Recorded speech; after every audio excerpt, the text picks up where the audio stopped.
What if I told you that the comic book industry isn't really dying? It's actually kind of breaking free right now. The old industry is dead. Marvel and DC on top dictating everything, the diamond monopoly on distribution, fans arriving at their local comic book shop every Wednesday like clockwork. That whole machine has collapsed. Marvel and DC, the titans of American comic books, now own less than 8% of graphic novel sales in bookstores. Manga crushed them, crowdfunding buried them, indie publishers ate them alive.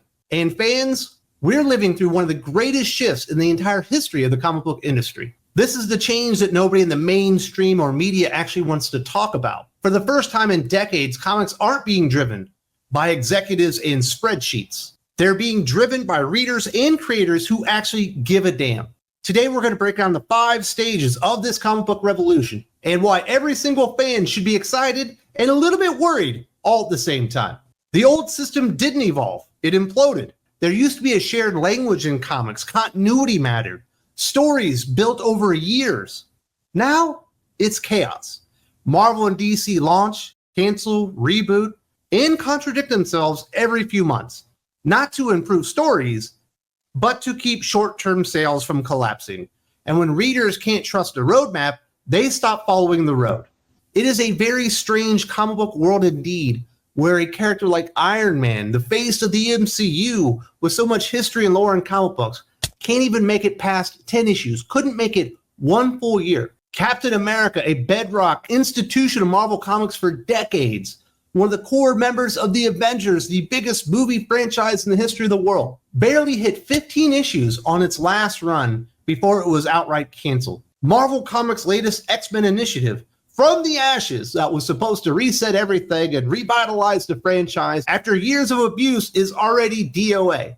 They're already rebooting and resetting everything after just 18 months. And DC Comics certainly have their own issues as well. Do you remember Night Terrors? The big event just 2 months into Dawn of DC that halted every single ongoing book that they had. That was a total editorial failure. We're seeing big name artists being promoted and showing up on #1 issues, lasting for 2 or 3 issues, only to be removed from the series and moved over to the next #1 relaunch that is sure to disappoint. Comic book retailers nationwide are talking about how it's not even worth ordering shelf copies anymore through LCS because the numbering literally resets every single year. New readers are lost, veteran readers are completely burnt out on all of this stuff, and it's not a publishing strategy. This is managed decline. But collapse doesn't just destroy, it clears space. And what's rising in that space is something DC and Marvel never expected.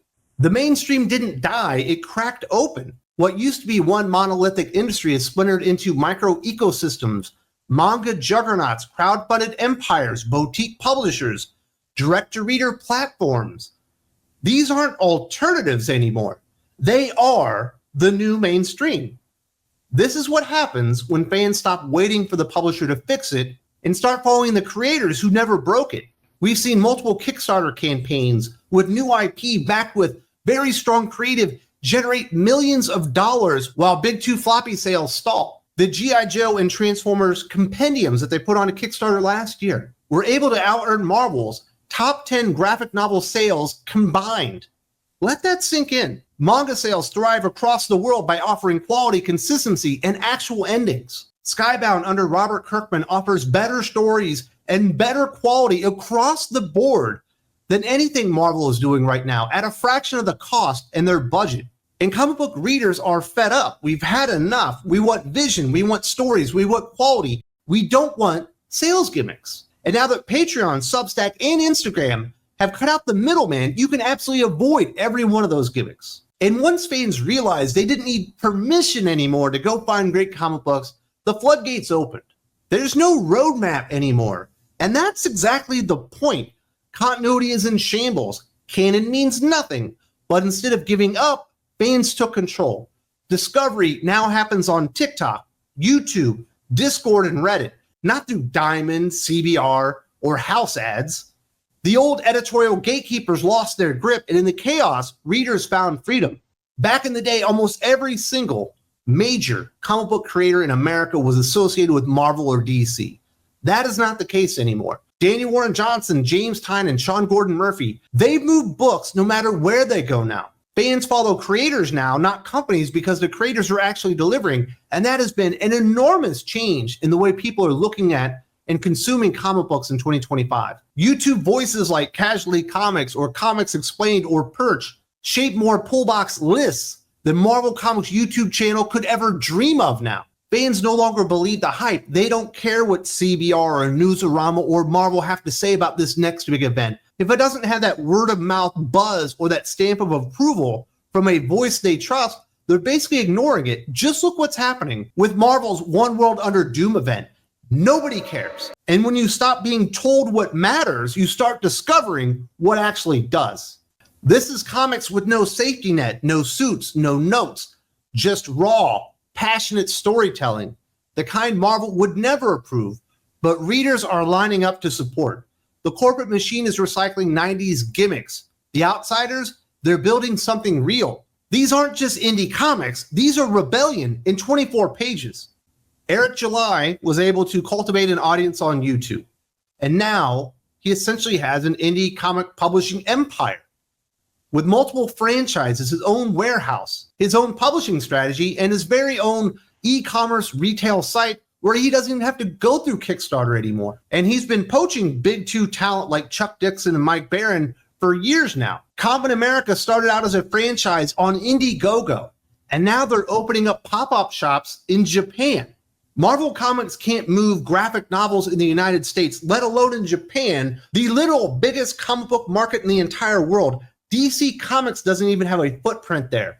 Yet Common America has volumes in Japanese and has new merch going out across the country. Just insane stuff on the part of Iconic Comics. Comic book legends like Mark Miller and Rob Liefeld, other creators like Jimmy Palmiotti, are abandoning Marvel and DC for better opportunities on platforms like Kickstarter and whatnot. Comic readers are now buying signed copies and limited runs and exclusive content directly from these legendary creators, cutting out all the middlemen and the opportunity for corporate America to come in and destroy everything.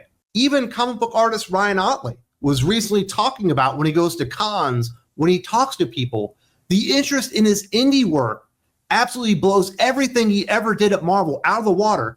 And he did freaking amazing Spider-Man. The best creators aren't just leaving Marvel and DC, they're absolutely thriving without them. This is the revolution. There's no central authority anymore, no editors, no company mandates, no continuity police. Creators make what they want, readers back what they believe in. It's direct, it's personal, and for the first time in decades, it actually works. You're not just buying comics, you're deciding who gets to survive. Absolute Batman writer Scott Snyder has openly talked about how the publishers that empower their creators to do things that are interesting and push the envelope are the only ones thriving in 2025. Daniel Warren Johnson is building a legacy and a fan base on his own terms. He doesn't need Marvel. He doesn't need DC. In fact, Marvel and DC need Daniel Warren Johnson. Local indie fests are the new community hubs. No one cares about Funko Pop conventions or celebrity petting zoos.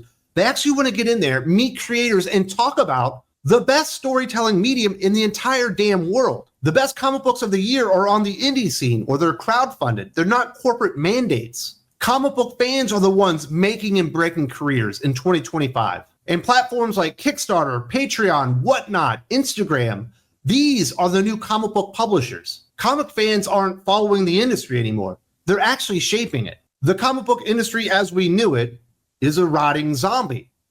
But comic books themselves have never been more alive. Manga owns bookstores, indies own fan trust, and fans are no longer being fed content. They're choosing real creative, funding it, and spreading it themselves. The machine didn't just fail, it lost control. Remember earlier when I said that the comic book industry was breaking free? This is what actual freedom looks like.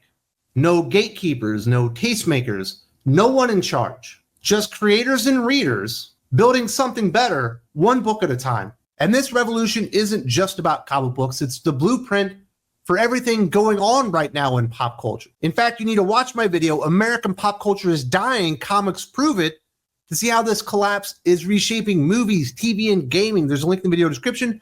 There is the video right there if you would like to see it. What was your breaking point for Marvel and DC? Do you have that creator that you will literally follow everywhere? And don't forget to subscribe for comic commentary from a fan who actually still gives a damn. Stay curious, stay passionate, and above all, keep thinking critical.